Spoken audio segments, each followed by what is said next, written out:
Olá pessoal, hoje nós vamos continuar então o conteúdo de ciclos biogeoquímicos, no qual a gente chegou a ver que existem quatro principais ciclos, e nós revisamos então o ciclo da água.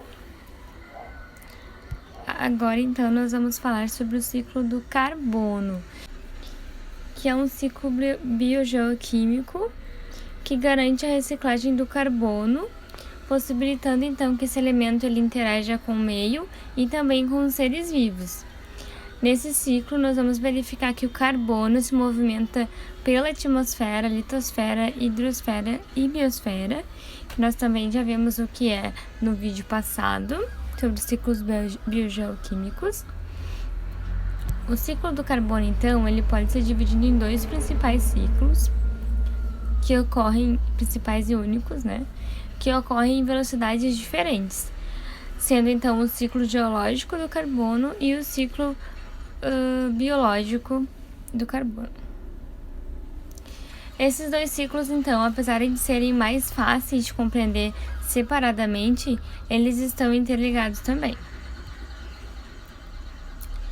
O ciclo geológico do carbono, então, ele é responsável por regular a movimentação do carbono pela atmosfera, hidrosfera e litosfera, e destaca-se, então,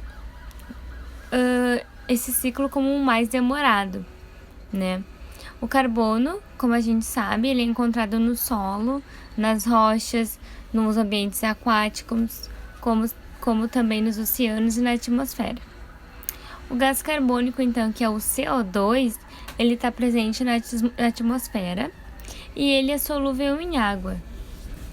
Significa, então, ali como no exemplo, quando a gente coloca o açúcar na água e vai misturando, nós não vemos o açúcar, né? Mas ele está ali presente na água, tanto que quando nós bebemos, nós sentimos o gostinho doce do açúcar. Isso acontece também com o carbono. Ele se dissolve na água, nós não vemos o carbono, mas ele está ali presente. É assim que acontece a forma como ele vai para a atmosfera e a forma como ele volta, então, seria dissolvido no meio aquático. Outras formas também que o carbono pode se movimentar, o CO2, ele está dissolvido, então, na água da chuva. Isso também é uma forma. Aí ele vem através das gotas da chuva, produzindo, então, o H2CO2, que é uma solução considerada ácida, que facilita, então, a erosão dessas rochas.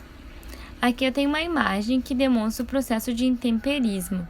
O intemperismo ele é um conjunto de processos que levam à desintegração das rochas, como ali na imagem, que nós temos então a chuva caindo nas rachaduras das rochas, e também quando a água vira gelo, essas rachaduras elas vão aumentando, e ali na última imagem, então, é aquela rocha toda rachada, através, então, desse processo de intemperismo, que é um conjunto, né, de processos que levaram, então, a essas rachaduras na rocha, essa desintegração da rocha.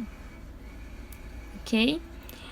Então, continuando, o intemperismo, ele também provoca a liberação de íons, que é o cátion, e também o HCO3.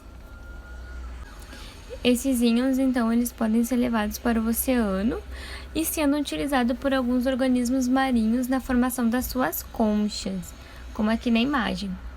Essas conchinhas que a gente encontra na praia, né? Então, esses animais, eles utilizam esses íons presentes na água para formar, então, as suas conchinhas, né?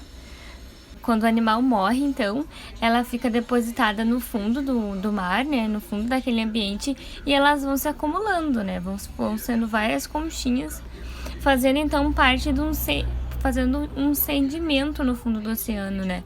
Elas vão se acumulando, várias conchinhas no fundo do mar, e lá elas vão se decompor e vão fazer, então, com que esses íons que elas usaram para absorver e fazer suas conchas vão ser, então, novamente liberados na água. O CO2 também ele pode ser liberado pelos vulcões para a atmosfera.